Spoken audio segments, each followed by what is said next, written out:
Hello my friends, welcome to the channel, welcome to the Electric Viking. Fantastic to see you here and thank you for subscribing to the channel. Now if you're new, welcome. Remember, you're probably not going to see our daily 3 videos that we post unless you subscribe to the channel. So go ahead and do that. Now in my opinion, this is the coolest looking EV I've ever seen. Now I've made some other videos on other cool concepts that have been created for EVs. One of the cars that I love is the new Renault 5. Another one I really like is the Fiat 500e production cars. The little Honda E is really cool as well. But this thing is my dream car. I absolutely love the original Audi Quattro. Now, I'm a bit of a motorsport fan, so that's where this comes from. But I'm really hoping that Audi make this thing because I would absolutely love to see them on the road. Now, one of the most iconic cars of the Group B era was the Audi Ur Quattro, and it was designed around the idea that all-wheel drive and high performance could go hand in hand. At the time, it was quite revolutionary, even though it may seem obvious now, but this might be because that original Quattro coupe, along with legendary drivers like Michel Mouton, Walter Röhrl, and Juha Kankkunen, did such an incredible job of crushing almost everything out there, almost everywhere. Now a company called E-Legend is bringing it back electric style. Now this, in my view, could become a significant niche for a lot of manufacturers. A lot of new little players could pop up. Companies like Singer Porsche and others could potentially get the drivetrains, the platforms, EV platform, and just kind of put a body shell on top, which obviously with EV platforms, they're quite flexible. So this could allow you to potentially, maybe in the future, 3D print, design your own car. How cool would that be? You could design anything and then potentially have some kind of retro looking supercar that is just what suits you. But anyway, this apparently is a real car you can buy, made by E-Legends, and they're promising a 0 to 100 kilometer time of just 2.8 seconds. So that's 0 to 62 miles an hour in 2.8 seconds. So that's fast.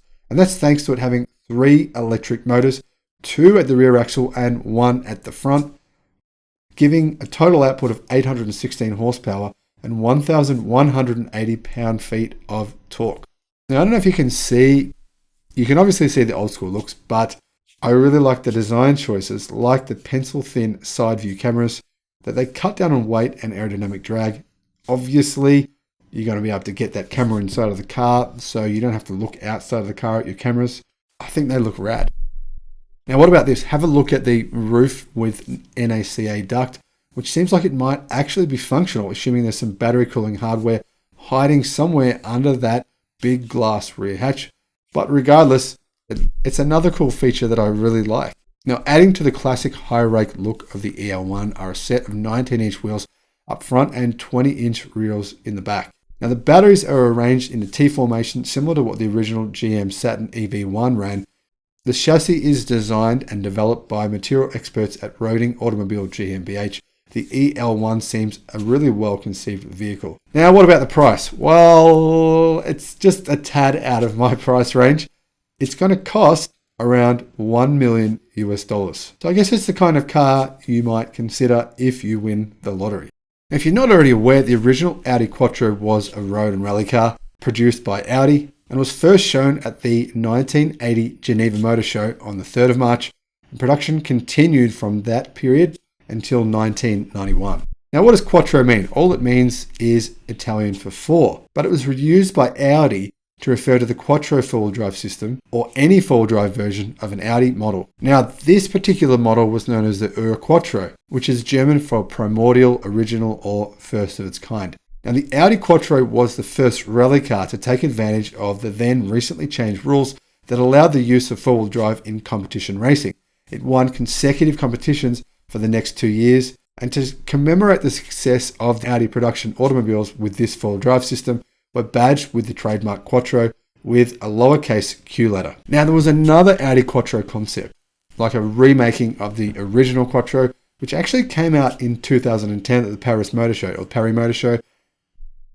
It was meant to commemorate the 30th anniversary of the original Audi Quattro. It was based on the Audi RS5 and featured the same engine from the RS5, which is a 5-cylinder turbo, 2.5 litre 5-cylinder turbo. Now apparently Audi were actually considering a limited run of 200 to 500 of these, but unfortunately they never built it. That said, to me, it doesn't really look much like the original Audi Quattro, and this version is just way cooler. Other features of this version here, it has a single speed gear transmission and a limited slip diff at the front and the rear. Max power 600 kilowatt or 816 horsepower. The front motor has 150 kilowatt and two motors at the rear provide 225 kilowatt each for a total of 450 kilowatt at the rear. Now, maximum torque for the front motor is 500 newton meters, and then you're getting an additional 1100 newton meters of torque at the rear, providing with a total of 1600 newton meters of torque. Now, what about the battery? I don't exactly know what battery chemistry it has, but it does have an 800 volt chemistry, comes with a 90 kilowatt hour battery, which is a pretty big battery, and has DC charging up to 300 kilowatts.